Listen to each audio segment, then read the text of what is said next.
Hey everyone, it's Girly. This is a bit of an out of the blue video, but I've been seeing a few challenges around, like this one, which is the grayscale challenge or the colorblind challenge. And I figured I'd give a few of them a try, because they looked like fun, and of course I like to draw. So for this one, you're supposed to basically color this in, but with a grayscale filter over it, so you can't see what colors you're putting down. And it wasn't too tough, but I think I made it a bit easier for myself, just because I was using a character I was already familiar with. I think if I did anything like this in the future, I'd probably try to draw something different or new, just to make it more of a challenge, you know, because it's not supposed to be easy. I have drawn this character, whose name is Aspen, many times, and most of the time I color pick him from scratch. And as you can see by the end of this, like, he comes out looking almost exactly like he does usually. So I'd probably create something just random, something that I wouldn't draw again probably, just to up the difficulty on things. The background I found gave me a bit of trouble because I wasn't really sure where to start. I had a vague image in my mind of what I wanted for this, but I didn't want to get the colors all wrong, I guess, which is what you're supposed to do. So I just did a simple city background, and of course since it's nighttime I couldn't add too much detail to it. I was using Photoshop, which I don't usually use for this kind of thing. I have it for tweaking usually, but in this case I did the whole thing in Photoshop because it's the only program I had that had the grayscale filter. And oof, I had so much trouble with it. There was just so much stuff I wasn't used to, and so many problems arising because I didn't know what brush to pick or like where to start even, that I just found myself constantly having a struggle. And the problem with my Photoshop is that it doesn't always have pen pressure, so I'm really relieved that this time it decided it wanted to work with it.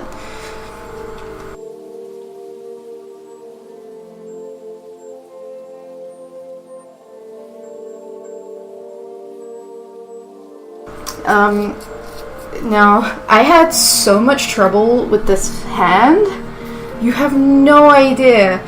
I drew it like 17 different times, which is an obvious exaggeration, but whew, it's not something I'm used to drawing in this pose, so I had a lot of trouble. There was a few pauses in this which I've cut out just for viewing pleasure, that is just me not doing anything on screen because I was looking at my own hand trying to figure out what the heck it would look like. It was so hard. And you can see here I'm trying to do it again and again, just having so much trouble getting the shape and the pose right to make it look like he's actually interacting with a 3D object rather than just a sheet of paper.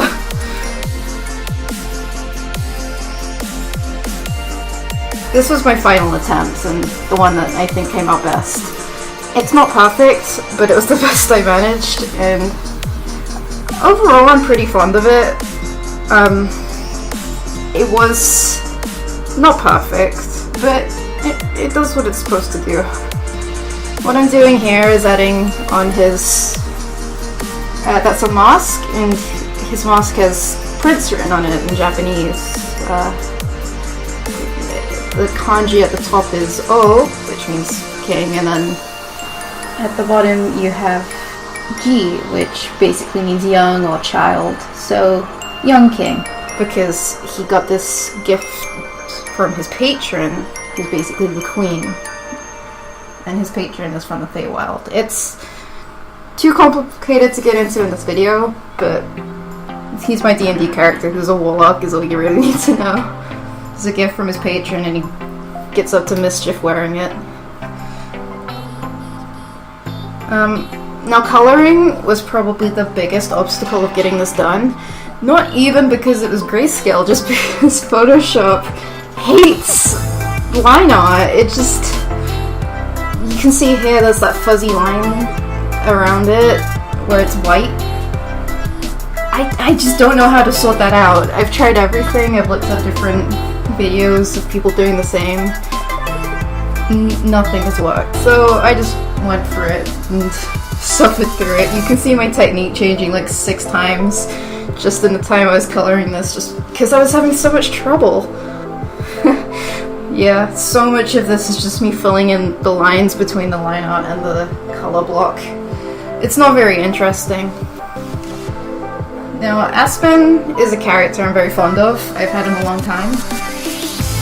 He's a bit of a dick, to put it simply, but I love him. He's had a lot of problems in his life, which would fuck up any person, to be honest. But, you know, he's not the worst kind of person. He's just not great. And it doesn't help that his patron is just the most manipulative sucker you've ever met in your life. She's awful to him. But he doesn't even realize, because this is just normal for him.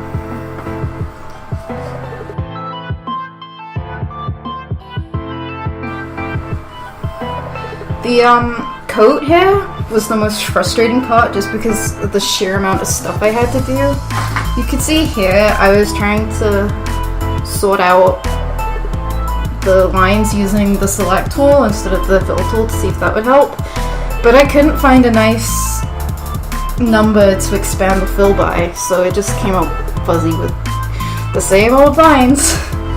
I tried feathering it, but you'll see later that that didn't turn out quite as well as I would have liked.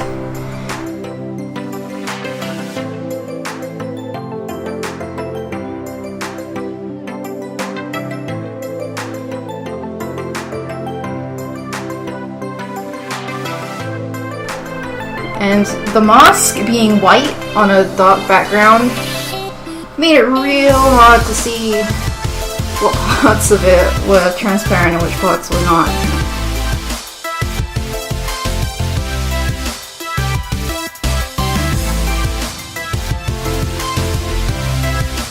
At this point I darkened the blocks in the background just so I could see the halo around them and added some stars because it was meant to be night.